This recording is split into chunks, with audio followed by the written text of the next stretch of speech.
সবার পরিবার কিন্তু একরকম হবে না। হয়তো স্ত্রী কথা শুনবে না, পিতামাতা কথা শুনবে না, সন্তান সন্ততি কথা শুনবে না। এক্ষেত্রে আপনার জন্য হেদায়েত কোথায় জানেন? ওই যে নূহ আলাইহিস সালামকে দেখেন, 950 বছর দাওয়াতি কাজ করেছিলেন, তার সন্তান কিন্তু ঈমান নিয়ে আসে নাই, তার স্ত্রী কিন্তু ঈমান নিয়ে আসে নাই। অতএব আপনি ঈমানদার হলেই যে সবাই আপনার কথা মেনে নেবে এমনটাও নয়, কিন্তু দাওয়াত দিতে হবে, চেষ্টা করতে হবে। এরপর যদি না করে, তাদের লাকুম দীনুকুম ওয়ালিয়া দিন, তুমি তোমার হিসাব দিবা, আমি আমার হিসাব দিব। চেষ্টাটা বড় কথা। লূত আলাইহিস সালামের স্ত্রী ঈমান নিয়ে আসে নাই। আবার ফেরাউনের ঘরে দেখবেন ঈমানদার মহিলা পাবেন, আছে না? ফেরাউনের ঘরে ঈমানদার মহিলা থাকতে পারে। আজকে আমরাও দেখি বাংলাদেশের প্রেক্ষাপটে পরিবারের কর্তারা অনেকেই ফেরাউনের মতো আচরণ করেন, কিন্তু স্ত্রীরা মাশাআল্লাহ ঈমানদার। এবং অনেক অনেক দেখা যায় যে এক্সকিউজ আমাদের কাছে আসে যে পরিবারের কর্তা ইসলাম পছন্দ করে না, কিন্তু স্ত্রী পর্দা করতে চায়, মেয়েরা পর্দা করতে চায়, দিন শিখতে চায়, পরিবারের কর্তারা সুযোগ দেয় না। এমন অনেক অবজেকশন কিন্তু আসে আলেম ওলামাদের কাছে। তো মনে রাখবেন, সব সময় যে পরিবার সবার একরকম হবে এমনটা জরুরি নয়। পরিবার নূহের মতো হতে পারে আলাইহিস সালাম, লূত আলাইহিস সালামের মতো হতে পারে, আবার মুহাম্মদ সাল্লাল্লাহু আলাইহি ওয়াসাল্লামের মতোও হতে পারে। আমাদের কাজ হচ্ছে পৌঁছে দেয়া, তা'মুরুনা বিল মা'রুফ ওয়া তানহাউনা আনিল মুনকার, এতটুকু। আপনি আপনার অধীনস্থদের উপরে কঠোর হতে পারবেন, যেমন আপনার স্ত্রী এবং সন্তান সন্ততি। কিন্তু আপনার বাবা নামাজ পড়ে না, যার বয়স 60 বছর, আপনি কি তাকে পিটাতে পারবেন? পারবেন না। কিন্তু আপনার সন্তানের বয়স 12 বা 15, সে নামাজ পড়ে না, আপনি তাকে মারতে পারবেন না? এই হলো অবস্থা। পরিবারকে সময় দিতে হবে তাদের হেদায়েতের জন্য, এটা কিন্তু ইবাদত। এমনকি স্ত্রীর সাথে যে সময়টা আপনি কাটাচ্ছেন, অন্তরঙ্গ সময়, এটার জন্যও আপনি নেকি পাবেন। সাহাবায়ে কেরাম বললেন, ইয়া রাসূলুল্লাহ সাল্লাল্লাহু আলাইহি ওয়াসাল্লাম, এই কাজটা তো আমরা প্রবৃত্তির মানে যে তাড়না, এটা নিবারণ করতে গিয়ে কাজটা করি, এর জন্যও কি নেকি পাবো? নবী সাল্লাল্লাহু আলাইহি ওয়াসাল্লাম বললেন, এই কাজটা তোমরা যদি অন্য কারোর সাথে করতে, তোমাদের কি গুনাহ হতো না? সাহাবীরা বললেন, হ্যাঁ, গুনাহ হতো। অতএব এই কাজ তুমি যদি স্ত্রীর সাথে করো, ইনশাআল্লাহ তুমি নেকি পাবে।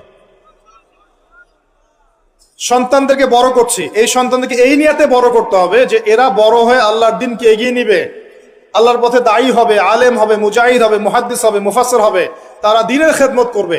এই সন্তান আপনার জন্য সাদকায়ে জারিয়ার মাধ্যম হবে ইনশাআল্লাহ।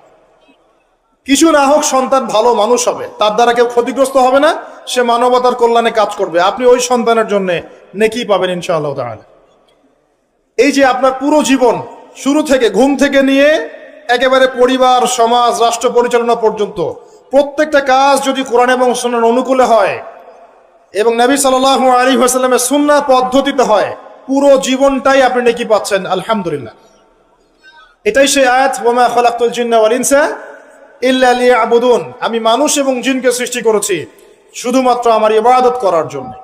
এবার আসেন, আল্লাহ পাক যখন আমাদেরকে সৃষ্টি করেননি তখন কি ছিল? কারা ছিল পৃথিবীতে? সর্বপ্রথমে কারা ছিল?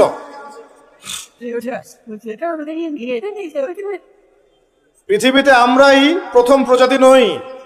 আমরা তো এখন মনে করি যে পৃথিবীটা আমাদের, তাই না? আমরা এলিয়েন খুঁজে বেড়াই, অন্য গ্রহে প্রাণী আছে কিনা, অথচ বোকা মানুষরা নিজেই জানে না যে এই পৃথিবীর আমরাই বাসিন্দা ছিলাম না, আমাদেরকে জান্নাত থেকে এই পৃথিবীতে পাঠানো হয়েছে।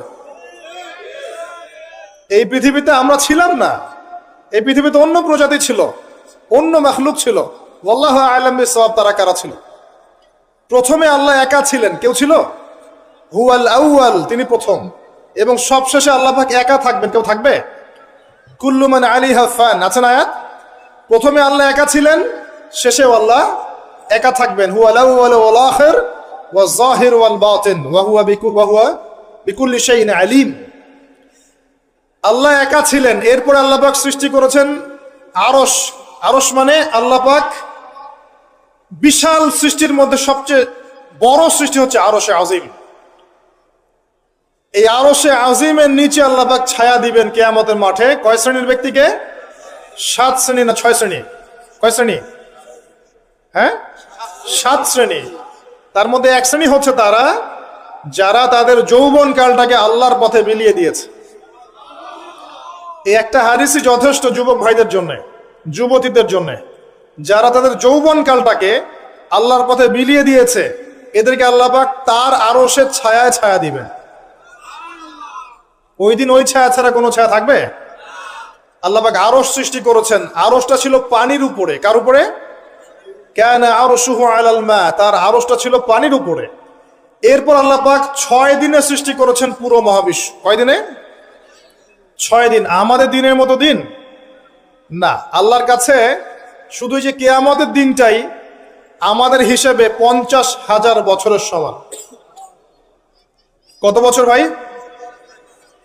50,000 বছরের সমান একদিন, কিয়ামতের দিন। কিয়ামতের দিনের কি দরকার ছিল? কি মনে হয় আপনাদের? কিয়ামতের দিনের কি দরকার ছিল? ছিল। যদি কিয়ামতের দিন না থাকতো তাহলে পৃথিবীর সব জালেম পার পেয়ে যেত। কিয়ামতের দিন আছে বলেই কোনো জালেম পার পাবে না ইনশাআল্লাহ। কোনো মাজলুমের চোখের প্রাণে বৃথা যাবে না ইনশাআল্লাহ।